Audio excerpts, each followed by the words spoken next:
Hey you guys, how's everybody doing? Yes, we are doing the car chronicles again, but if it ain't broke, you ain't gotta fix it. If I'm able to go on my little outings and have a quiet moment to pump this information out, hey baby, I'm gonna take that. All right. So a lot of people fall into some traps after they do the breakup. Yes, I'm gonna give you a cookie. Good for you. You were willing to leave that toxic relationship. You were able to move past a narcissist. But there are some pitfalls, you guys. And like I said, some traps that I have seen time and time again as I have talked to a lot of survivors. I've helped people through the breakup process, and it almost never fails. These things are going on more than not. So it's highly susceptible that you may have to deal with yourself about these things. So let's talk about it. I picked 3 things, you guys, that we shouldn't be doing after a breakup that we usually do. All right, and we're gonna stop that. We're gonna work on stopping that. All right. Number 1, stop believing in your happiness. Yeah, especially if it's been habitual, where you've had toxic relationship after toxic relationship. We start basing our future on our past, the experiences that we had in the past on our future. Like, logically, actually, you shouldn't be doing that, because that stuff was in the past. And the past doesn't have to be an indicator of your future. It only is when you're repeating cycles and you're not taking your lessons and you're not getting better. All right. Also, stop believing in your happiness. That is an indication that you put your happiness in other people's hands. Like, your happiness relied on that relationship working out. That external relationship, I'll take it even further, that external relationship working out. All right, so that speaks to codependency right there. That speaks to filling your voids with other people. Your happiness ultimately relies on you. In case you didn't know that, it relies on you. Other people can add to it, but they shouldn't be able to take from a cup that's already overflowing in self-fulfillment. Okay? So there's no reason for you to think your happiness should be stopping because you moved away from a toxic person. Newsflash! You're moving away from a toxic person. Your happiness should be increasing. Yes, you're going to feel a little bit of a sting because you were actually putting into that relationship. You were being sincere. You wanted it to work. But at the end of the day, before even the end of the day, immediately you're away from a toxic person. That's going to increase your happiness. It is. Once you get out of your toxic frame of mind and you get out of your feelings, and you get the right perceptions, it's actually increasing your happiness. So it's backwards. But when you've been in a toxic situation, it's real easy to be ass backwards on a lot of things. You're going to have to reprogram yourself and rework your perceptions. Who's calling me? No, not right now. So yeah, I don't ever want you to stop believing in your happiness. It's your happiness. It's not our happiness. The happiness you wanted to share or generate with them. Your happiness is not going to ever depend on something external. That's something that you got to get from your inner being. Okay? Don't do that. All right. Number 2, a lot of times we focus more on our feelings instead of the facts. Ooh, yeah. And that's really serious, you guys, because when you're stuck on your feelings and you're focused more on that, this is how you actually can end up back in that situation or repeating the cycle with just another person with a different name and face. Okay? So let me explain myself. We all know in narcissistic relationships, it comes back around to a love bomb. Yes, there's a discard, but then you can quote unquote reconcile, and they'll start love bombing you to get you back. All right, so what does that possibly do for your feelings? Oh, they really do love me. Oh, they really do want me. Oh, it can cause a toxic shift to where you're getting rescued from grieving what never was. It's rescuing you away from facing yourself and facing the reality of the situation. It's giving you an out. Like, you can come on, hop back over here on Delusional Island, and You don't have to feel that right now. Did it go anywhere? Actually, it didn't, but you can escape it. You can choose to take the illusions and escape it at that point. So when we're focused more on our feelings instead of the facts, we are in a weaker position to not only go back to that person or hop in with another toxic person, you guys. All right, because this is what I teach over and over. For those of you my day ones, you've heard me say this many times. Our emotions have to catch up with our feelings. Our emotions have to catch up with our logic. All right, yeah, you are human, and you're coming out of a certain way of feeling and thinking, and this person has done a lot to you. So you have trauma to sort through, lies, deceptions, devastations, all types of abuse, So you're going to be feeling crappy.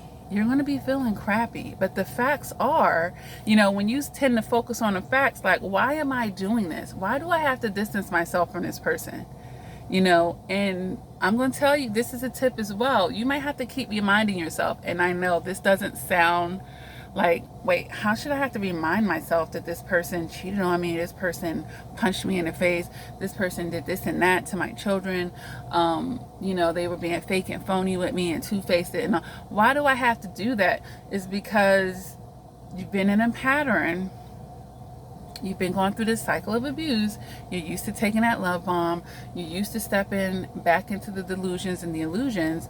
And chances are at that time, there's still a little part of you that doesn't want to believe that someone could treat you so poorly, that someone, could come into your life and be that way and bring that energy and all of these things. So, yeah, focusing more on your feelings than the facts could get you in trouble, Like this is black and white, like boom, bam, boom. I sit here and make a list of all of the offenses, all of the disrespect, all of the disloyalty, all of the lies and the games and manipulation, all of the abuse and the trauma, and the list just goes on, you guys. The thievery of the situation, okay? Yeah, if I just go and read down the literal facts of events that have happened, the literal facts of things that they have done, yeah, and you might need to do that when you feel yourself slipping into your feelings and moving away from the facts, all right? So after a breakup, it's so important to stick to the facts, you guys. We don't want to start romanticizing things or any of the sort. Let's make sure that we're sticking with the facts. All right, number 3, you guys. This is another big one. All of these are pearls, okay? Number 3, you guys. A lot of times, survivors stop living. Like, you feel like your whole life shut down over the ending of this relationship. And that's also, yes, a sign of codependency. And I understand, when you've been traumatized, it's a punch to the gut. And anyone that's been knocked out in a boxing ring, they need a moment to recover. But they're recovering. They're not going to stop living. They're going to go through a healing process, and they're going to be recovering, you guys. So, not wanting to get out of bed, not wanting to bathe, just, merely existing your life, feeling like you can't, this is messing with your productivity. This is taking you off your purpose. This is making you scatter-minded and just an emotional wreck, basically, which is what you're going to feel like at first, but you don't have to stay in that space. So I don't want you to stop living. Your life doesn't stop because something doesn't work out with someone. It just doesn't, you guys. It doesn't stop. Life still go on, and you can choose to live and not just exist, and not to just suffer, and not to just wallow in everything that doesn't go on. Look at your possibilities at this point. Okay, I've removed a toxic person. I have another opportunity. God's waking me up today in sound mind health. I have another opportunity to be my best version. I have an opportunity to still get whatever it is I desire in life, okay? And I'm removing the things that don't encourage that. So that's actually making space for the things that can or could, okay? It's giving me the chance to be able to have that, you guys. So I don't want you to stop living. I don't want you to give up on love. You know, that goes with the number one. Stop believing in your happiness. Oh, I'll never have a healthy relationship with a man or a woman. Love isn't for me this lifetime. I'm da da da da da da da da da. No, no, no, no, no. We're not claiming that bullshit. We're not accepting it. Okay, that's not true. It just, love is not for you with them. They're not going to be the vessel to give it to you. But you should be giving it to yourself first. And then, when you're giving it to yourself first, honestly, and you're healthy in that way, you'll be happy for the people that aren't able to step up to the plate, aren't able to give you that. You'll be happy when they leave. There's not going to be a devastation per se. Maybe a disappointment, like, oh, I was really hoping. I really tried. But once it becomes obvious to you and you ain't trying to waste your time anymore, you can keep moving. And do so with your head up, baby, because God's the motherfucking limit. I just, you'll get, the more emotional maturity you get, you'll appreciate when people do walk away or when they do show you that they need to be dismissed. And you'll be so happy to get rid of it, So those are the three things, you guys. You're not going to stop believing for your happiness. You're not going to just focus on your crappy feelings. You're going to stand the facts, because that's going to remind you of why you need to be doing that, okay? You are not going to stop living. You're going to see the endless possibilities that you have in front of you, opportunities to get it to be better and not bitter, okay? Okay? I wrote a book, you guys. This was the first book that I wrote, and it's my baby. It's my baby, and I want to share it with you guys. The X Factor Poetry Edition, Volume 1. It's a journey that I take you on as someone who's deciphering through the breakup process. But the whole idea behind the book is to help soothe and encourage you through the breakup process to have the right perceptions and seeing an ending as a beginning. Okay? The book is available on Amazon and Barnes and Nobles. You can get it in ebook and you can get hard copy. If you go through my website, you can get a signed copy from me. All right. But it's a beautiful read, you guys, to help encourage you. A great way to fill the void if you are going through a breakup at this time in your life. Okay. Art is beauty.